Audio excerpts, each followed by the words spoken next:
Donald Trump's whole approach to the Middle East, Right. and especially like his relationship with Israel. Yeah. Trump saw, peace in the Middle East, what peace would look like. Uh-huh. And he was totally on board with annexing the West Bank.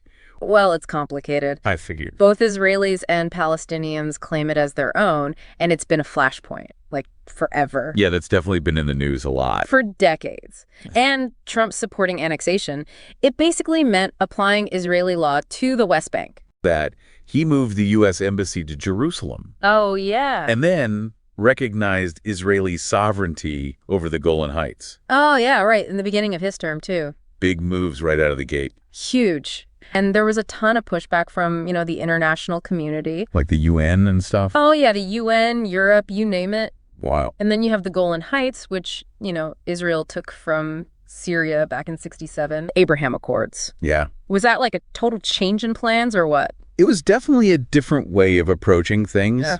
The Abraham Accords were all about normalizing relations between Israel and a bunch of Arab countries. It was pretty historic. You had these countries that hadn't really gotten along with Israel suddenly saying, hey, let's work together. Wow.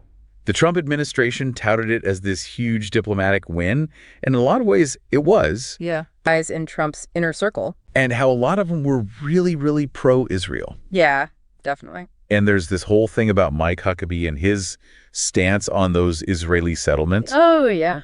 I think the main thing is, Trump really changed things up in the Middle East. Hopefully this gives you a better idea about this whole chapter in the Middle East. It's complicated, that's for sure. Definitely complicated. But it's important to understand. Absolutely.